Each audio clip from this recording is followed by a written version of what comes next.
So, Noam, I'd love to start with you. Can you tell us what Panax is, what it does, and why you founded it? Sure. So Panax is a cash flow management platform for lean finance teams with complex treasury needs. So essentially, we work with finance teams in mid-size and large companies to help them gain control over their global cash flow footprint, all their liquidity, and make better decisions, be in control, and manage risks. Me and my co-founder started Panax based on our own experience. So in my last role before Panax, I was myself a VP of finance at a company that had a pretty desperate need for such a solution. And we tried to find something to solve our pains. And when we realized there was no solution like that, we decided to build one and use it and also sell it to like-minded companies. I love that. I find that so often with good entrepreneurship, that's what we're working with, right? A problem that you guys know and solve. And that's the case as well with Relocation by SilkWay. Reut, I'd love to start with you. As someone who moved internationally for your husband's career, you've experienced the complexities of relocation on a personal level. Can you talk about how your journey shaped your perspective on especially the unique challenges women face during relocation? Yes, sure. So I'll take you back 10 years ago when I moved with my husband to the U.S. We first started in San Francisco, and we understood it's not for us, and we relocated to New York. From months before we moved, I was crying.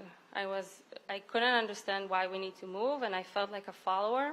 And then it took me about 2 weeks after we settled down to understand that I can keep on crying or just change my own future.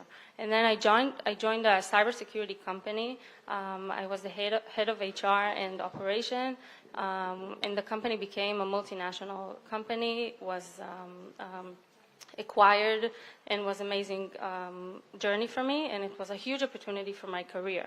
And it was right also when we relocated back to Israel, and then I understood that I'm not only a follower, but at any point I can also leverage that for my own career. And I think for women, it's a big challenge for us to understand that we're not only followers. And if a door opens for our spouse, it's great, but it's a huge opportunity for us too.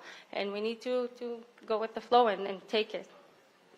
Rony, so I'd love to get kind of a similar perspective from you, but I also want to touch on your experience in banking and corporate relocation, because your personal experience is relevant, but your business experience also contributed. So tell me about that. Thank you. So my personal relocation experience was slightly different. I started 13 years ago with HSBC, the banking corporation. I was working in private banking and corporate banking. I was managing cash flow for global international companies, and my relocation was with the corporate HSBC to headquarters in Germany, Düsseldorf. And I was relocating alone by myself. When moving with the corporate, they only give you like the working permit, and you should do you. So I had to find my own apartment, my own doctor's clinic, my own gym, my own pedicure. So you need to do everything by yourself. So the implementation is very difficult. I felt alone and by myself. Then I moved back to Israel.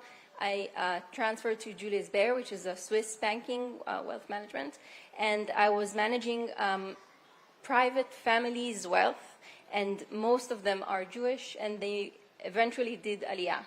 So they were asking me about where should we live, where should we go for education, and you would assume that people coming back and forth to Israel for travel, work, pleasure, Rosh Hashanah, Pesach would know where they want to live. However, when you're moving with a family, it's slightly different.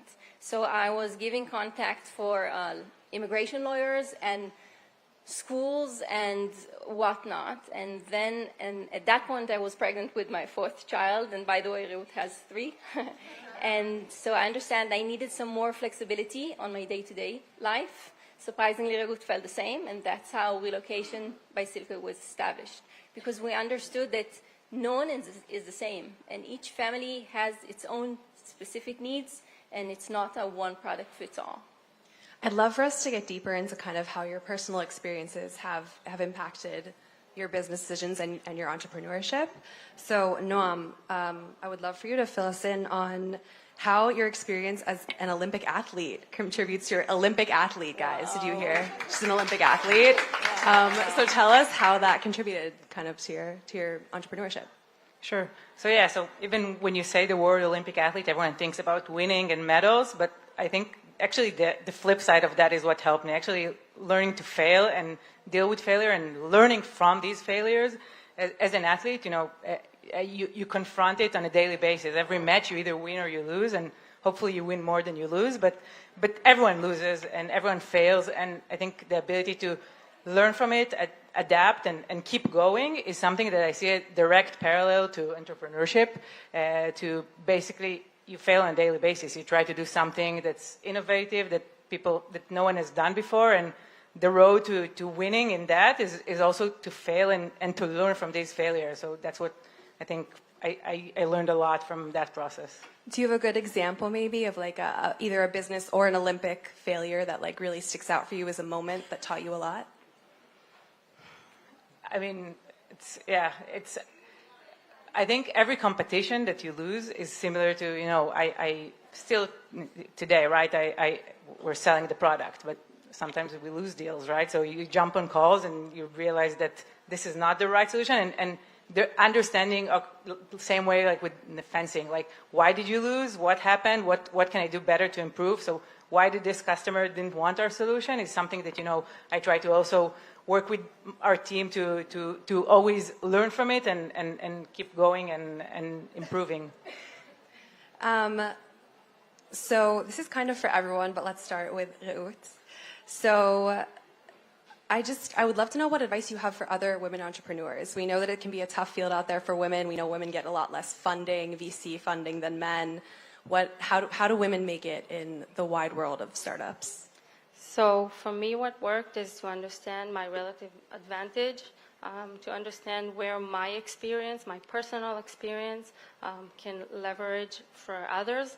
For me, I understood that if I have experience abroad and in Israel, then I know better than others about the competition and how to move and the complexity of relocation.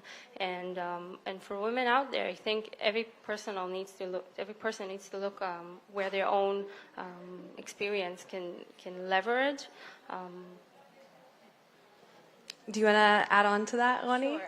Sure. I would, I think, use the cliche that men plan for tomorrow, but we women, we plan for the future. So, and that's the basics of relocation with SilkWay, because I would say that sometimes people think of only the day of the travel and maybe the flight itself and maybe the only day after, but we as women, I think we think of the next year and where would our children and our family and our career will be then, and how we can set up a very good foundation to have that set up for us for our new life. It's not just a plane. It's not just finding the right house. It's more than that. So I think the micromanagement or thinking or overthinking or over details, it's a plus. It's an advantage. It's something that only us as women and mothers can understand, the complexity and held so many fields together in so many aspects of a project. I love that emphasis as something that we kind of think is typically being a female trait as being such an important one for entrepreneurship. I think we don't often hear that. We often hear how women should act more like men to be successful. So I love that you're highlighting that. Noam, can you close us out with your tip for women entrepreneurs? Sure. I think it's a combination of my two previous answers, right? So the first thing is not to be afraid of failure. Actually, if anyone who wants to be an entrepreneur needs to kind of embrace failure and continue going. And I think for women, it's especially difficult to say. Many women say, "I'm not even going to try because I'm going to fail," and that's the first step to believe that you might actually also succeed.